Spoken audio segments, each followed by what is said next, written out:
Welcome to Words of Wisdom, with me, your host, Monty Wisdom.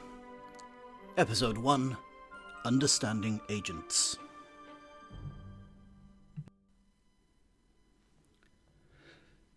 Samantha, type this up, there's a love. Josh suggested I write a series on how I work. My process, you know. It seems a little proletariat writing a how-to, but he says he can sell it to The Guardian and it'll also be good marketing for the new book. I hesitated at first. If I'm going to spend time writing, it really should add word count to my WIP. But then I thought, well, there are hundreds of aspiring writers out there who would benefit from the words of a master, so who am I to deny them my decades of experience? It's an act of charity, really. A side note, check in with Stefan to see if it could actually be classed as an act of charity and see if I can claim this time spent against next year's return. Once you've typed this up, file it under Words of Wisdom Part 1. I've no idea how many of these there will be, but it will take quite some effort to dumb down my thought processes so that the general public can have a shot at grasping my intent, so I'd imagine there will be quite a few. Unless I get bored, in which case this will be the only one, and the issue of The Guardian it appears in will become a collector's item. Side note, remember to buy 50 copies when this comes out for me. You know, just in case. Okay. I guess I should start. Don't type up the above, just start the file from here. I've been told I need to introduce myself. As if you don't already know me, chances are you have at least 5 of my books adorning your shelves, even as you read this. More, I expect. My name is Monty Wisdom. Montgomery, if you were to ask Mamma, but Monty is the name on my book covers. The name loved by readers the world over. Samantha, change that to cherished and respected, dear. I'm a New York Times and Sunday Times best-selling author of novels that defy classification. Oh, some critics have tried, without success, to reduce my work to genres, to mere labels. The Mail calls what I do speculative fiction, which is, quite frankly, idiotic. All fiction is speculative, or it would be non-fiction. Some reviewers claim I write science fiction and fantasy. Ha! More insanity. I don't write about robots and time travel. I take the technology of today and extrapolate it to a couple of 100 years into the future. The science in my books is all feasible, or will be. And before anyone writes in, I did technically include time travel in The Winds of the Past, but that was clearly allegorical. I was writing about family and how our past defines our future and how our future can influence the us of the past. It's quite clearly literary fiction, not that I embrace any labels, you understand. And as for fantasy, oh please. If I have occasionally employed the use of unicorns and manticores in my work, if I have developed quite brilliant universal systems that resemble the magic you might find in lesser works, that's obviously down to poor understanding by the readers, who oftentimes make the fundamental error of assuming a literal intent in my inclusion of extra-normal or otherworldly fauna. Instead of the self-evident metaphors these writings imply, I simply cannot be held responsible for the imprecise understandings of intellectual inferiors. Samantha, make sure I get to read this once you've written it up. I worry I might inadvertently cause offence in some of my weaker readers. You know how they can be. Especially the ones from the North. Or America. And my agent suggested I commence this series of articles with one about the importance of finding agented representation. This, you will come to understand, is typical of the breed. Self-serving with delusions of adequacy. I pay mine quite a lot of money, so I'm allowed to say that, and he wouldn't naysay it. Not within earshot. I do all the work and he creams off the top 15%. At the end of the day, it's admin work, but very lucrative admin, and I do hate him a little for it. Oh, at the start of my career he came in useful, you understand?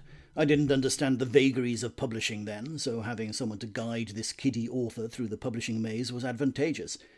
These days, of course, it's pretty much guaranteed that each of my books will sell at least a few 100,000 copies, instead of the couple of thousand they sold when I was just starting out. But why should he get the same percentage of the bigger figure when it's the same amount of emailing and typing as the books that sold far fewer so long ago? Same amount of work, vastly bigger paychecks. It's the same reason I don't tip a percentage when I'm ordering wine at a restaurant. Does the waiter pop £1,000 cork more professionally than one that costs just £20? No, he doesn't. So he'll get a fiver every time. Not that I'd ever order something that costs just £20, you understand. The comparison falls apart a little there, I will admit, but the reasoning is sound. But I digress. I suppose as I'm writing this primarily for the benefit of those about to leave the harbour on their ships setting sail for the twin islands of fame and fortune, or more likely the ports of obscurity and permanent depressive anxiety, I should extol the virtues inherent in capturing an agent in those formative years. Writers are solitary creatures. This is well documented and universal. Any writer who lays claim to extroversion is lying. Not a complete surprise, as lying is what we do for a living. Oh, there are some of us who are able to don the cloak of socialization for short periods at a time in order to speak at after-dinner luncheons or present at award ceremonies, or accept at said award ceremonies, or to bask in the glory of our work in order to woo the fairer sex for afternoons of mischief and mayhem. But that's not really us. Writers, real writers at least, are chained to our keyboards, smoking or drinking or imbibing substances at least equally hazardous to our bodies, because what we crave isn't the attention of the proletariat, but pain. Because without pain, there are no words. Where was I? Oh yes, solitary creatures. So, we need someone to take our magna opera and sell them to those with the wherewithal to put our words in front of the most important people of the world, our readers. And I mean that with all sincerity. Readers have money that they give to me. Writers cannot and should not debase themselves with mere commerce. A good agent is a shameless hawker of commodities. They are the Sunday stall holders in the marketplace of ideas. Oh, an agent fancies themselves as an intellectual in their own right. After all, they try to convince themselves, how could they understand the writer's work and the writer's worth if they were not? But this is a fallacy. They understand the text contained within the pages of the manuscript improperly, but well enough to convince others of at least a modicum of the text's worth. And this is how the agent extracts a price from the squalid little mind of an editor. More on that underclass in another essay. And once the agent has licensed the rights to one editor, it becomes ever easier for them to do the same with editors and publishers in other countries, because editors are simple creatures and want what other editors already have. I've always said it, and it's why I still believe the agent should get their biggest commission from that first sale, with all subsequent sales earning less on a sliding scale. So yes, I begrudgingly accept the need for an agent. They soil their already grubby little hands with merchantry, allowing the author to do what the author does best, create miracles with a wave of their hands. Samantha, I might change that last bit. While the grandiose imagery is appropriate, it gives altogether the wrong impression that writing is easy, when in fact it's the single most painful process a human being can put themselves through. Highlight this passage for me when you drop the pages onto my desk, and I'll see if I need to take another run at it. So what does an agent actually do, you may well ask? Aside from engaging in occasionally suspect negotiations with publishing houses of varying sizes and even more varying reputations, well, it all rather depends on both the agent and the agency to which they belong. Some agents will offer career advice, guiding their charges through the maze of literary uncertainty toward the creation of a book or books that sit squarely under the bell curve of current trends. God, how I abhor that word. Can you imagine Josh coaching me on what I should write as though he were a manager in a fast food restaurant and I his hapless chef de partie? He does occasionally attempt to raise the subject on my bi-monthly jaunts into the capital, where we catch up over lunch, but any insights he tries to impart into what is currently en vogue in the publishing world are swiftly waved away. He knows I have no interest, but for some reason he feels it's part of his role to enlighten me. Each time I'm able to wave away his overtures before his sentences are fully formed, I suspect he sees it as something of a game, that he will consider it a win if he manages to inculcate in me even a modicum of curiosity. But no, what I write is simultaneously intensely personal, yet universal. It defies, nay, transcends mere trends, as if the current fashion could possibly be more interesting than anything I have to say. But I suppose for lesser writers it might act as a surrogate muse. For those authors who are easily swayed, perhaps a guiding hand can somehow instill in them a sense of direction, a sense of purpose. And if you, who read this, are one such writer, then jolly good. Go ahead, I judge ye not. I'm merely stating for the record that I am not of your number, nor was I ever, God forbid. Another way in which some agents attempt to add value to their role, and I'll leave you to imagine the level of disdain in which I hold those two words, is to provide editorial input.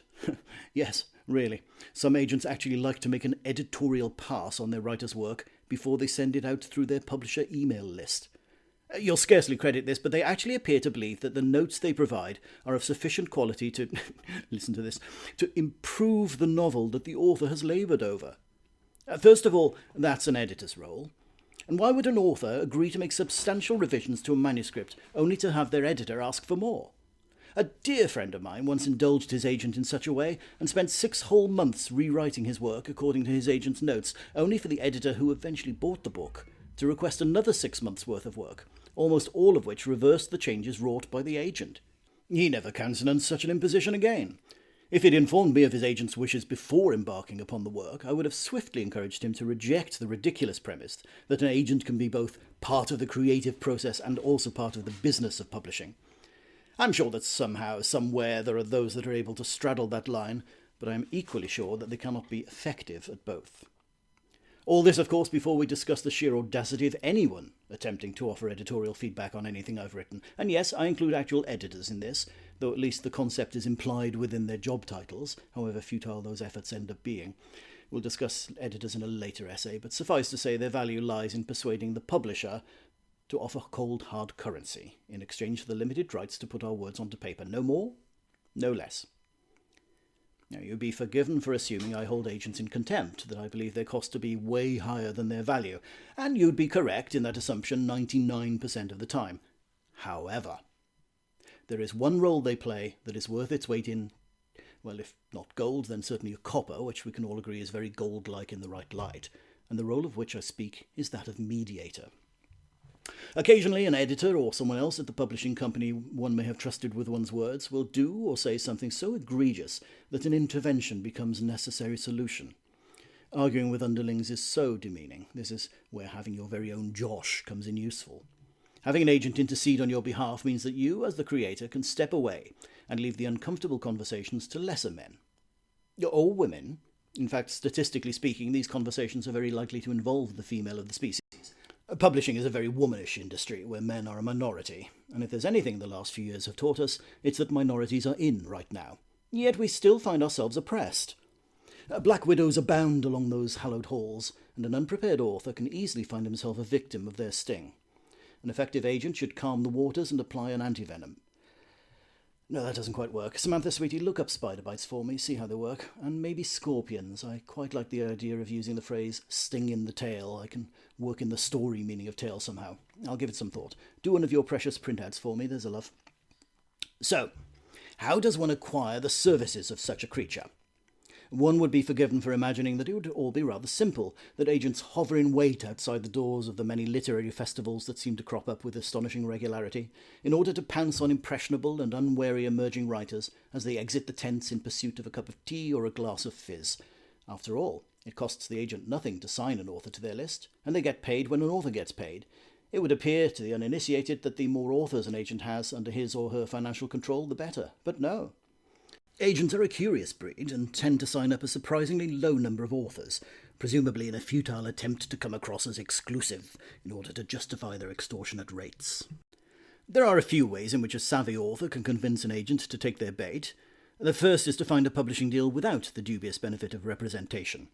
I know a number of authors who convinced an editor to make an offer to publish their work, only to then take that offer to a previously reticent agent who subsequently agreed to take them on. Nothing stirs the loins of an agent more than the prospect of making money from someone else's work, and if that someone happens to have both written a book and sold it, all the better. The second way is to join the throng and send a manuscript to an agent who has just joined or even formed a new agency. In those early days, agents are much keener to acquire new writers, as it helps fill their otherwise empty and creatively unfulfilling days. The third is to befriend an author, and have that author recommend you to their agent.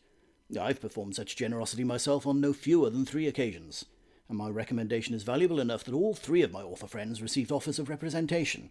And none of them have been quite as successful, either critically or financially, as myself, of course, but there really is only so much I can do. And no, don't write in.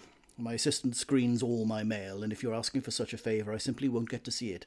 So save yourself the stamp and her the time, which really could be better utilised in personal grooming. In summary, then, get yourself an agent. They're expensive to acquire and maintain, but the publishing ecosystem seems to require them for some reason, and very occasionally they can prove themselves of use, even if they spend half their time getting in your way. My name is Monty, and these have been my words of wisdom.